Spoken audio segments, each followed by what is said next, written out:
Hello, hello, hello, hello, hello, hello, hello, hello. Welcome to another Unfiltered Voice Note for no NDA. If you are wondering what Unfiltered Voice Notes are, these are our check-ins on Monday. It's almost a journal slash opinion piece kind of thing where, I literally take out my phone and do voice notes and send it off to you guys.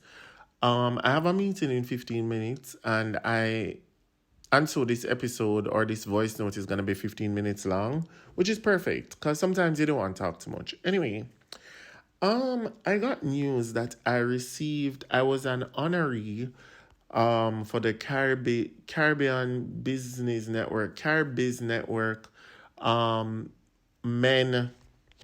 Let me tell you what it is so that I don't misquote myself. But it's really important to me, and I'm going to tell you what. It is the um boss men for 2025, in celebration of Caribbean men across industries. Caribbean people, not just living in the Caribbean, but diaspora, several different industries. You have DJs, you have creatives, you have businessmen, you have people in science, like all sorts of people. And I've been named as one of the honorees. And I'm going to tell you the truth. At first, I thought it was a scam. I was like, there's no way. Like, what is? And then I noticed that everything was so structured, and I saw people that I admire posting it, like DJ Puffy, and I was like, oh, it's real, for real, for real. So I was like, oh, guys, you can change the picture and do this and do that. And so I posted it. But let me tell you why it's important to me. Several times we get honored or we get awards or we get, things that would, based on, objective standards, are good things. And sometimes we don't celebrate them because we're just like, yeah, but, you know, everybody, I don't want to look like, I'm making a big deal out of every single thing, or I don't want to look like a tune off or this, that. No, no, no, post it and congratulate yourself and congratulate others. And so I'm very honored and I am very happy to be recognized in this way for two reasons. One, because the influencer podcast content creation space is one that people don't usually recognize people from those spaces when they talk about business and industry and leadership. And so it's nice because usually when we're in these roles, they usually say, okay, you can host the event, but you're not an honoree. It's always going to the people in music, the people in sports, the people in business, journalism, so on. So it's an absolute honor. But also, I am not usually in the pool of men when they have conversations about leadership.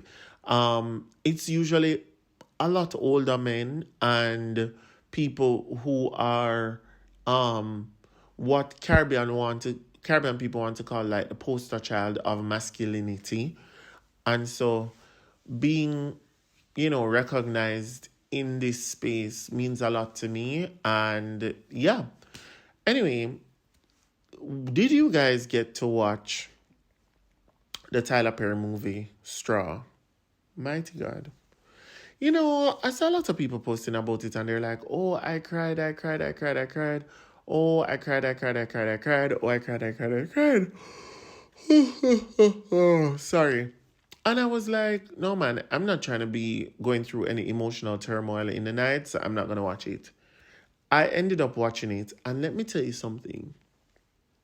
One, I did not cry.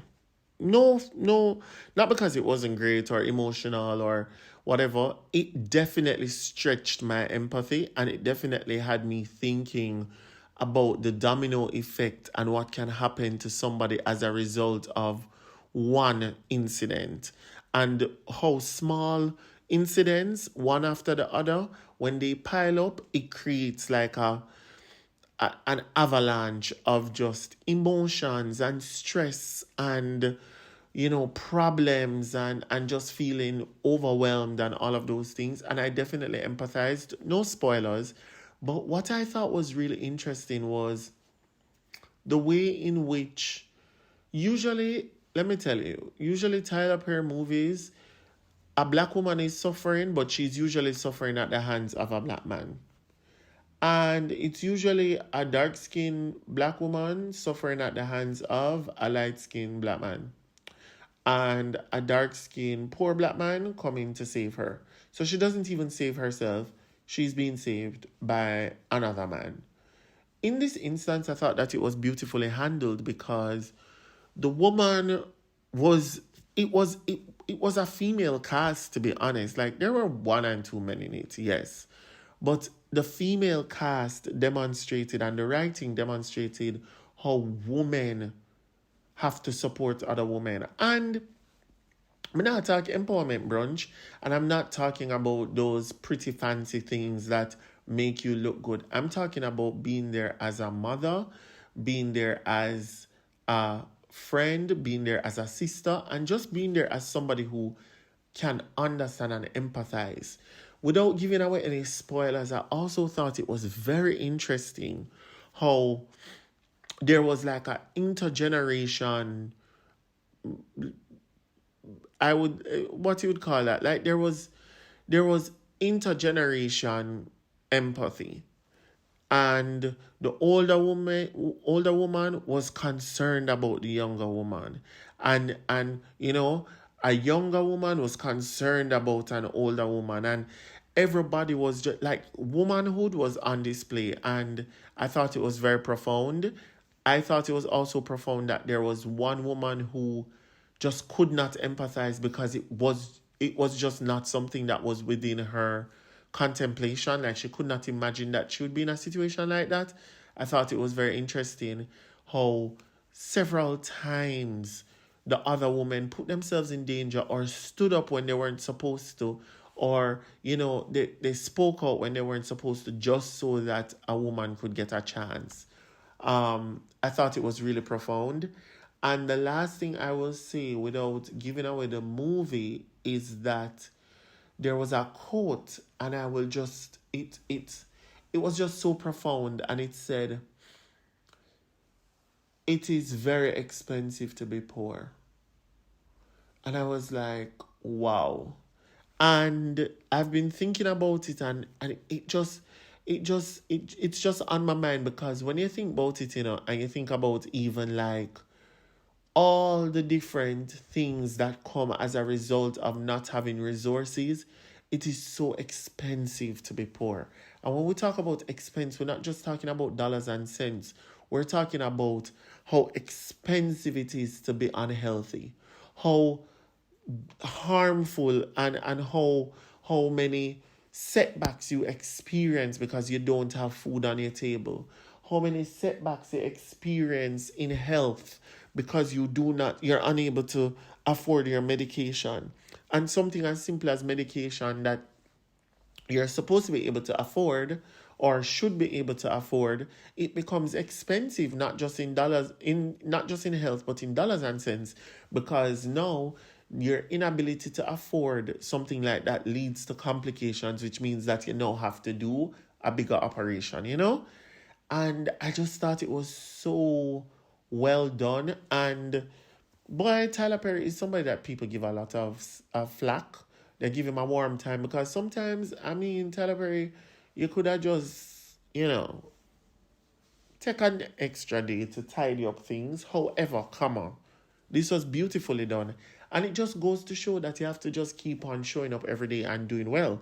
Because look at Tyler Perry. Last year, he did the movie. Was it last year or a year before? He did the movie with Kelly Rowland. And everybody has said, no, Tyler Perry, this is not it. Then he did something else. No, Tyler Perry, this is not it. Then he comes out with Straw. Everybody's like, wow, wow, wow. So profound, so beautiful. I cried, I this, that. Because that is the business of creativity. It is something that is going to be palatable one day and be something that people don't want to watch another day. It's going to be something that's heavily criticized because of how you choose to express your creativity, and the next day everybody's just like, wow, this is a work of art. So yeah, I implore all of you to watch Straw. It's on Netflix. It's produced, directed, written by Tyler Perry. It includes Taraji P. Henson, who honestly acted for her life, Tiana Taylor, Sherry Shepherd. Like, it was beautiful. So Yeah. I also have some more questions that you guys sent, so I'm going to answer one of those and then I'm going to go about my business. All right? Okay. I am going to answer. Am I still recording? Perfect. This question that said, hold on, wait for it. It said, huh, how to deal with friendship breakup? Honestly, guys, the best way to deal with a friendship breakup is to first of all acknowledge whether or not you want to break up with a friend. A lot of times, you guys don't want to actually break up with your friends, but you allow it to happen because of pride and ego. Now, if a man left you or if a woman left you and you don't want to break up with them, don't you say, no, I don't want this to end. Come beg back. What can I do to make it work? This, that, that. When your friends break up with you, you need to do the same thing. If you believe wholeheartedly that this is something that you want to work on. If you don't believe it's something you want to work on, and you say, Cho, I can't bother with Abby, I can't bother with Rebecca, I can't bother with John, I can't bother with Joe, then let it be. The other part of it to handle these friendship breakups is to not go around and talk bad about the person. Like, you don't need to rehash it with every person and just be like, oh God, I hate this. Oh God, I hate that. Oh God, I hate, I hate, I hate. Oh God, I hate, I hate, I hate. No, you can go through a friendship breakup and actually not speak ill of the person. It will do you a lot of good, actually. Another piece of advice is to not and part B, sorry, of not speaking bad about the person is to not vilify the person and make them a villain. When you walk around and make people villains and you talk about it all the time, all you're doing is creating like this harmful narrative in your own head, which makes you the victim, and then that doesn't help you to take accountability or responsibility for the role that you played in it, and so you're not going to be able to move on with freedom in your heart and in your spirit. So that is another thing. And I would say the last thing is, how else do you deal with a friendship breakup? Be okay with the idea that you might not be able to have mutual friends with the person for a while. I think part of friendship breakups that make it a little awkward and painful is that John and Mary are friends, and you no longer talk to John, but you still talk to Mary. And Mary's in the middle. She's taking back, as much as people act like they don't, she's taking back things that you said to John. She's taking things that John said to you. She's in the middle. She's inviting you out to her birthday. You don't want to go because John is gonna be there. She don't want to invite John because you're gonna be there. It makes it super awkward and it makes you like not able to move on properly. So in the same way that you would handle a regular breakup, you go no contact and you give the person space and you breeze the ends and you kind of just choose your friends and choose your family and do your thing. It's the same that applies because the friendship breakups are sometimes even harder than intimate breakups because friends, they know you for real, for real. It's not a performance. It's not a he said, she said, it's not a whatever. They know you and know the intimate parts of you, and they've been around for a lot of your life. And so, yeah, the best thing to do is to give it space. Anyway, I said I have 15 minutes. I have one more thing to say quickly, quickly, quickly. I wrote it down. Quickly, quickly, quickly. Oh, I need to talk about, I don't know when I'm going to talk about it, but I was saying to a friend, we were discussing why we don't have anything to do in Jamaica and why Jamaica is like going through this weird crisis in terms of entertainment and culture and all of that. And it's because we no longer want to make Jamaica Jamaican. Like, we want to be American. And once we are trying to be something that we're not, we're never going to rise to the occasion and we're always going to fall short. We're talking about Air Jamaica. We're talking about Aki. We're talking about like culture. We're talking about events. We're talking about family. We're talking about all those things. And part of the reason we're having this decay is because we are not Jamaicanizing Jamaica. We can be Jamaica and still be developed. You know that? We can still be Jamaica and still move forward. We can still be Jamaica and still have like an interest in our own growth and furtherance and professionalism and all of that, but still maintain Jamaica. But I'll get into that another time. I have to go to my meeting. Have a great week, everybody. I love you all. Check out my most recent videos and subscribe to the channel. We need to get to 100K. We would like to. So, have a great day. Have a great week. Love you guys. Bye.